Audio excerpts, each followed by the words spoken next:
Hi, good evening. Welcome back to C Trades. ഇത് സജിൻ. ഇതിൻ്റെ രണ്ടാമത്തെ യൂട്യൂബ് വീഡിയോ ആണ്. പഴയ വീഡിയോയിൽ കുറച്ചുകൂടി ഇമ്പ്രൂവ്മെൻറ്റ് ചെയ്യാൻ ശ്രമിച്ചിട്ടുള്ളത് ശരിയായോ ഇല്ലെന്ന് അറിയത്തില്ല. നിങ്ങൾ കമൻറ്റായിട്ട് രേഖപ്പെടുത്തണം. എനിവേ നമ്മൾ ഇന്നത്തെ ടോപ്പിക് എന്താണെന്ന് പറയാം. Topic trading സൈക്കോളജിയാണ്. ട്രേഡിംഗ് സൈക്കോളജിയിൽ നിങ്ങൾ എന്തൊക്കെയാണ് നിങ്ങളുടെ ലൈഫിലേക്ക് ചേഞ്ചസ് കൊണ്ടുവരേണ്ടത്, ട്രേഡിംഗ് കരിയറിലേക്ക് നിങ്ങൾ എന്തൊക്കെ ചേഞ്ചസ് കൊണ്ടുപോകണം എന്നുള്ള കുറച്ച് ബേസിക്സ് ആയിട്ടുള്ള ഒരു ടോപ്പിക്സ് മാത്രമാണ് എനിക്ക് ഞാൻ പറഞ്ഞു തരുന്നത്. ഇത് ഫസ്റ്റ് ഓഫ് ഓൾ നിങ്ങൾ ചെയ്യേണ്ട ഒരു കാര്യമുണ്ടാവും. എങ്ങനെ മാർക്കറ്റ് ഏത് രീതിയിലുള്ള മൂവ്മെൻറ്റ് നടത്തിയില്ല, അപ്പ് മൂവ്മെൻറ്റോ റാലിയോ ഡൗൺ മൂവ്മെൻറ്റോ ക്രാഷോ എന്തായിക്കൊണ്ട് പോട്ടെ, മാർക്കറ്റ് അത്യാവശ്യം നല്ല മൂവ്മെൻറ്റ് നിങ്ങൾക്ക് എൻട്രി എടുക്കാൻ പറ്റുന്ന പോസിബിലിറ്റീസ് എല്ലാം ഉണ്ടെന്ന് വിചാരിച്ചു. എങ്കിലും നിങ്ങൾ ട്രേഡ് ചെയ്യാതിരിക്കാൻ ശ്രമിക്കണം. ഫസ്റ്റ് ഓഫ് ഓൾ അതായത് എന്തൊക്കെ പ്രോഗ്രാമുകൾ വന്നു കഴിഞ്ഞാലും ട്രേഡ് ചെയ്യില്ല എന്ന് ആദ്യം ഒരു തീരുമാനം എടുക്കുക. അങ്ങനെ ട്രേഡ് ചെയ്യാതിരിക്കാൻ താങ്കൾക്ക് പറ്റുന്നുണ്ടെന്നുണ്ടെങ്കിൽ നിങ്ങൾ ട്രേഡിംഗ് സൈക്കോളജി ഫസ്റ്റ് എക്സാം പാസ്സായി കഴിഞ്ഞു. കാര്യം ഇതിൻ്റെ ഇമ്പോർട്ടൻസ് എന്ന് പറഞ്ഞു കഴിഞ്ഞാൽ മെജോറിറ്റി ആൾക്കാർ ഓവർ ട്രേഡ് ചെയ്യുന്ന ആൾക്കാരായിരിക്കും. ഒരുപാട് ഒത്തിരി ട്രേഡ് ചെയ്യുന്ന ആൾക്കാരായിരിക്കും ദിവസവും. ചില ആൾക്കാർ ഒരു ലോസ് വരുമ്പോൾ ആ ലോസ് പിടിക്കേണ്ട അടുത്ത ട്രേഡ് എടുക്കും, അതിൽ ലോസ് പിടിക്കാൻ അടുത്ത ട്രേഡ് എടുക്കും. അങ്ങനെ എടുത്ത് ഫുള്ള് ക്യാപിറ്റൽ വൈക്കൗട്ട് ചെയ്യും. അതിൻ്റെ ഒരു ആ നെഗറ്റീവ് മറികടക്കുന്നതിന് വേണ്ടിയിട്ടാണ് ഈ ഒരു സംഭവം ട്രേഡ് ചെയ്യാതിരിക്കാൻ പഠിക്കുക എന്നുള്ളത്. മാർക്കറ്റ് ഏത് രീതിയിലുള്ള മൂവ്മെൻറ്റ് നടത്തിയാലും ട്രേഡ് ചെയ്യാതിരുന്നു കഴിഞ്ഞാൽ നിങ്ങൾക്ക് ഇതുപോലുള്ള പ്രശ്നങ്ങൾ ഉണ്ടാവില്ല. പിന്നെ അങ്ങോട്ട് റിവഞ്ച് ട്രേഡ് ഉണ്ടാവില്ല, ഓവർ ട്രേഡിങ് ഉണ്ടാവില്ല, ഒന്നും ഉണ്ടാവില്ല. കാര്യം നിങ്ങളെ മൈൻഡ് സെറ്റിനെ നിങ്ങൾ കൺട്രോൾ ചെയ്യാൻ പഠിച്ചു. നിങ്ങൾക്ക് എവിടെ ട്രേഡ് ചെയ്യണം, എങ്ങനെ ട്രേഡ് ചെയ്യണം, എന്തിന് ട്രേഡ് ചെയ്യണം, എപ്പോൾ ട്രേഡ് ചെയ്യണം എന്നുള്ള കാര്യം സെക്കൻഡറി നിങ്ങൾക്ക് തീരുമാനിക്കാൻ കഴിയും. ട്രേഡ് ചെയ്യാതിരിക്കുക എന്നുള്ളതാണല്ലോ ഫസ്റ്റ് കാര്യം. ഇമോഷൻ കൺട്രോളിങ് എന്ന് പറയും. അതായത് നമ്മളൊരു മാർക്കറ്റിൽ പെട്ടെന്ന് പോയിട്ട് എൻട്രി എടുക്കുമ്പോഴത്തേക്കും മാർക്കറ്റ് അപ്പിലേക്കായിരിക്കും നമ്മൾ എടുത്തത്, മാർക്കറ്റ് ഡൗണിലേക്ക് പോയി, നമ്മളവിടെ എക്സിറ്റ് ചെയ്തിട്ട് ഡൗണിലേക്ക് എടുത്തു. അപ്പോൾ എന്താണ്, തിരിച്ച് മാർക്കറ്റ് റിവേഴ്സായി. ദാറ്റ്സ് മീൻസ് നമ്മൾ എവിടെ എടുത്താലും മാർക്കറ്റ് റിവേഴ്സ് ടെൻഡൻസിയിൽ പോകുന്നു, റൈറ്റ്? ആ ഇമോഷണൽ കൺട്രോളാണ് നിങ്ങൾക്ക് ശരിയാക്കുന്നത്. അതാണ് ഞാൻ പറഞ്ഞത്, ട്രേഡിങ് ചെയ്യാതിരിക്കാൻ ശ്രമിക്കുക. എൻ്റെ കാര്യം നിങ്ങൾക്ക് വ്യക്തമായി മനസ്സിലായെന്ന് തോന്നുന്നു. വ്യക്തമായി മനസ്സിലായില്ലെങ്കിൽ എന്നെ ഇൻബോക്സിലോ വാട്സാപ്പിലോ ചോദിച്ചാൽ ഡീറ്റെയിൽ ആയിട്ട് അത് ഇവിടെ പറഞ്ഞുതരാം. രണ്ടാമത്തെ കേസ് എന്ന് പറഞ്ഞാൽ നമ്മളൊരു ട്രേഡ് ഒരു ദിവസം 2ൽ കൂടുതൽ ട്രേഡ് അല്ലെങ്കിൽ 3ൽ കൂടുതൽ ട്രേഡ് ഒരിക്കലും ട്രേഡ് ചെയ്യാൻ പാടില്ല. നമുക്കൊരു മനസ്സിലാത്തൊരു റിട്ടേൺസ് അല്ലെങ്കിൽ നമ്മളെ മനസ്സിലാത്തൊരു ഫിഗർ കാൽക്കുലേറ്റ് ചെയ്യാം. നമുക്ക് ഇത്ര രൂപ ക്യാപിറ്റലേ ഉള്ളൂ, ഒരു 1 lakh ക്യാപിറ്റലുണ്ട്. നമുക്ക് ഡെയിലി 5% ബുക്കിംഗ് മതി, കൂടുതൽ എടുക്കാൻ ശ്രമിക്കുന്നില്ല. അപ്പോൾ 5% ഞാൻ 1 ലക്ഷം ഡെയിലി ഇൻവെസ്റ്റ് ചെയ്തു, ഫുൾ ക്യാഷ് ഇൻവെസ്റ്റ് ചെയ്തു, എനിക്കൊരു 5000 പ്രോഫിറ്റ് വന്നു, എക്സിറ്റ് ചെയ്തു, സിസ്റ്റം ഓഫ് ചെയ്തു, പിന്നെ ട്രേഡ് എടുക്കാൻ നിൽക്കരുത്. അപ്പം നിങ്ങൾ വിചാരിക്കും പ്രോഫിറ്റ് കുറവല്ലേ. അതെങ്ങനെയാണ് പ്രോഫിറ്റ് കുറവാകുന്നത്? നിങ്ങളൊന്ന് ചിന്തിച്ച് നോക്കൂ. ഈ 1 ലക്ഷം രൂപ നിങ്ങൾ ബാങ്കിൽ ഇട്ട് കഴിഞ്ഞാൽ നിങ്ങൾക്ക് കൂടിപ്പോൾ ഒരു 600 രൂപയായിരിക്കും ഇൻട്രസ്റ്റ് കിട്ടുന്നത്, 500 രൂപ 550 രൂപയായിരിക്കും. ഒരു ബോണ്ടിലേക്ക് ഇട്ട് കഴിഞ്ഞാൽ 12% ഒരു ബോണ്ടിലേക്ക് ഇട്ട് കഴിഞ്ഞാൽ 1000 രൂപയായിരിക്കും റിട്ടേൺസ് മന്ത്ലി.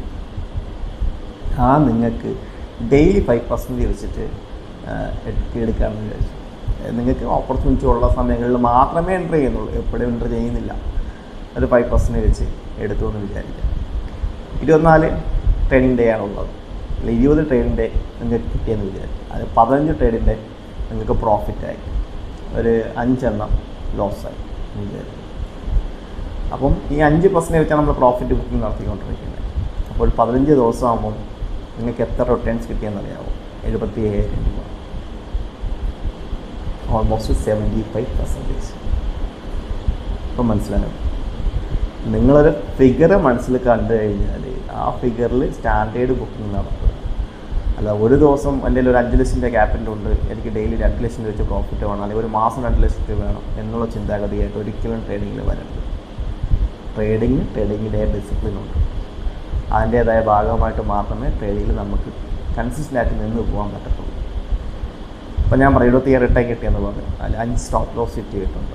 5 സ്റ്റോപ്പ് ലോസ് നമ്മൾ 5% നമ്മൾ പ്രോഫിറ്റ് ബുക്കിംഗ് നടത്തണമെങ്കിൽ 2.5% SL ബുക്കിംഗ് നടത്തണം. അത് കൺസെൻ്റ് ആയിട്ട് നിർത്തണം. അതായത് നമ്മളൊരു 30 പോയിൻ്റാണ് നമ്മൾ പ്രോഫിറ്റ് ടാർഗറ്റ് എടുക്കുന്നത് എങ്കിൽ 15 പോയിൻ്റ് ആയിരിക്കും സ്റ്റോപ്പ് ലോസ്.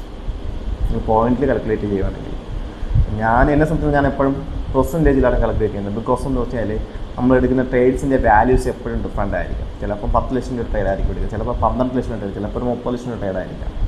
അപ്പോൾ ലോട്ട് സൈസ് മാറുന്നതനുസരിച്ചും പ്രീമിയം മാറുന്നതനുസരിച്ചിട്ടും ഇതിൻ്റെ ചേഞ്ചസ് ഇതിനകത്തുണ്ട്. സോ നമ്മൾ പെർസെൻറ്റേജ് കൂട്ടുമ്പോഴത്തേക്ക് എപ്പോഴും നമുക്ക് 5%, 10%, 15%, 20%, 25% എന്ന് നമുക്ക് അറിയാൻ പറ്റും.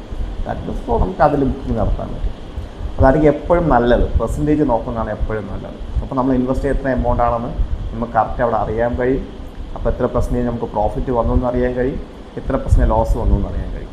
സോ 2.5% ലോസ് ബുക്ക് ചെയ്യാം. സോ 5 ലോസ് ബുക്കിംഗ് നടത്തിയിട്ടുണ്ട്. 5 ലോസ് ബുക്കിംഗ് നടത്തിയാൽ നിങ്ങൾക്ക് പ്രോഫിറ്റ് സ്റ്റിൽ എപ്പോഴും കാണും. സ്റ്റിൽ നിങ്ങൾക്ക് പ്രോഫിറ്റ് 50K പ്ലസ് ആണ്. 2.5% വെച്ചിട്ട് നിങ്ങൾ 5 ബുക്കിംഗ് നടത്തി. ദാറ്റ് മീൻസ് ഒരു 15%.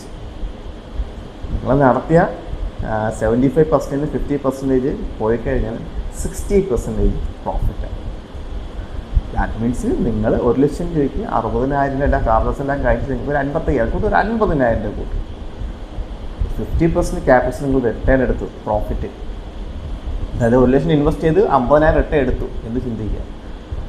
ഈ ട്രേഡിംഗ് സൈക്കോളജി നിങ്ങൾക്ക് ഈ ഐഡിയ ടെക്നിക്ക് നിങ്ങൾക്ക് കിട്ടിക്കഴിഞ്ഞാൽ ആ trading psychology first of all ഈ ഒരു ചെറിയ സിമ്പിൾ ടെക്നിക്സ് നിങ്ങൾ മനസ്സിലാക്കി അറിയാൻ മാത്രം മതി.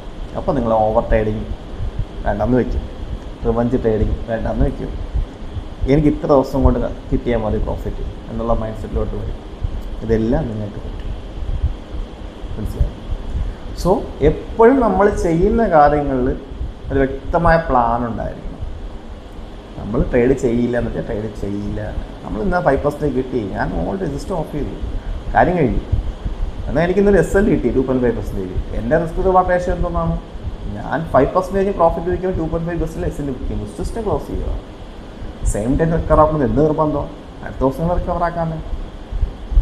അതുപോലെ ചിന്തിച്ചു കഴിഞ്ഞാൽ കുറേ കാര്യങ്ങൾ നിങ്ങളുടെ മൈൻഡ് സെറ്റെല്ലാം ക്ലിയർ ആക്കി ഒരു കരിയറിൽ, ട്രേഡിംഗ് കരിയറിൽ സക്സസ് ആയിട്ട് നിലനിന്ന് പോകാൻ പറ്റും. നിങ്ങളെ ക്യാഷ് നിങ്ങളെ ക്യാപിറ്റൽ പോകത്തില്ല.